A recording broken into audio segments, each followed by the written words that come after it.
नमस्कार, आप देख रहे हैं एबी न्यूज। एबी न्यूज में दर्शकों आपका स्वागत है। कहें जो बिहार में विपक्षी पार्टी जो आरजेडी है, राष्ट्रीय जनता दल, उसके प्रदेश अध्यक्ष की खोज शुरू हो गई है। और कहें जो लगभग नाम भी तय हो चुका है, केवल खानापूर्ति बाकी है। नाम भी लगभग तय है। लगभग नाम में तो कई लोगों की चर्चा हो रही है, लेकिन दो नाम वैसे हैं जो रेस में आगे चल रहे हैं। प्रदेश अध्यक्ष की घोषणा की तारीख भी तय हो गई है, वो भी घोषणा होगी इसी माह होगी। और 19 जून को प्रदेश अध्यक्ष जो आरजेडी के होंगे उनके नाम की घोषणा की जा सकती है, जैसा कि आरजेडी के सूत्रों ने बताया। कहें जो अभी वर्तमान में प्रदेश अध्यक्ष हैं जगदानंद सिंह, वो अपने स्वास्थ्य कारणों से अब वो प्रदेश अध्यक्ष बनना नहीं चाहते हैं। उन्होंने साफ तौर पे इनकार कर दिया है वो अब आरजेडी के प्रदेश अध्यक्ष नहीं बनेंगे। 14 जून को इस पद के लिए नामांकन भरा जाएगा।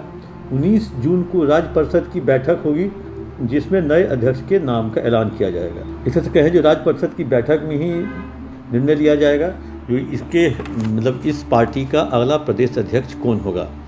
इस बार पार्टी नवंबर में चुनाव जो होने वाली है, जो कहा जा रहा है जो ईबीसी कार्ड के ही नेता को या ईबीसी कार्ड खेलेगी, वैसे ही कहें जो अति पिछड़ा लोगों को ही बना सकती है राजद अपना प्रदेश अध्यक्ष। कई लोगों ने केवल उम्र का या स्वास्थ्य का हवाला देकर के प्रदेश अध्यक्ष बनने से इनकार कर दिया है, जिसमें तो एक वर्तमान है जगदानंद सिंह, वो नहीं बनना चाहते हैं स्वास्थ्य कारणों से।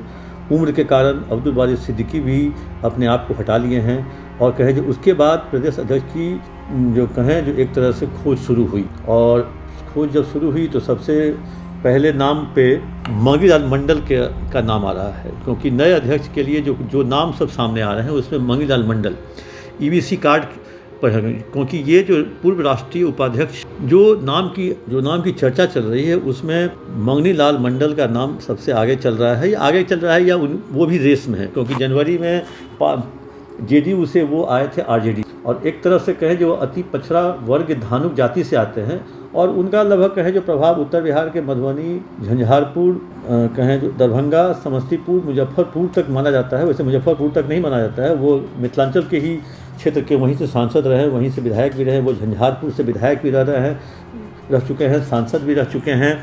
इसी इलाके में फुलपरास में इस बार पहली बार कर्पूरी जयंती मनाई जा रही है। ठाकुर और कर्पूरी ठाकुर का प्रभाव अब भी ईबीसी में है। जयंती समारोह के बहाने समस्तीपुर, दरभंगा, मधुबनी और मुजफ्फरपुर में पार्टी अपने को मजबूत करना चाहती है। और ये इलाका कहें जो 2020 के विधानसभा चुनाव में समस्तीपुर, दरभंगा, मधुबनी और मुजफ्फरपुर में महागठबंधन का प्रदर्शन कुछ खास नहीं रहा। 41 सीट में से महागठबंधन 13 सीट जीत पाई। राजद ने 11, मुजफ्फरपुर में कांग्रेस ने 1 और समस्तीपुर में सीपीआईएम ने 1 सीट पर जीत दर्ज की थी।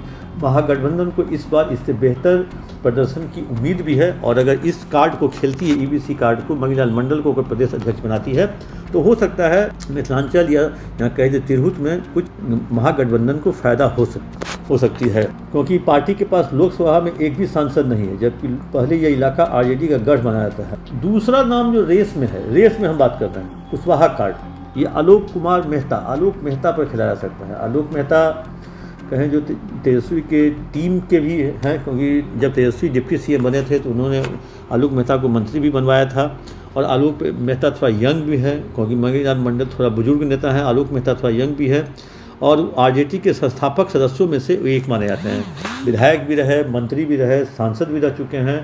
लालू प्रसाद और तेजस्वी दोनों के ही विश्वसनीय माने जाते हैं। और ख़ास बात यह है जो उनकी संगठन की समझ भी अच्छी है, और कुशवाहा समाज से आते भी हैं। अगर पार्टी लोकसभा चुनाव की तरह विधानसभा चुनाव में कुशवाहा कार्ड खेलती है तो ये प्रदेश अध्यक्ष के रेस में बने रह सकते हैं। ये प्रदेश अध्यक्ष के लिए फिट बैठ सकते हैं।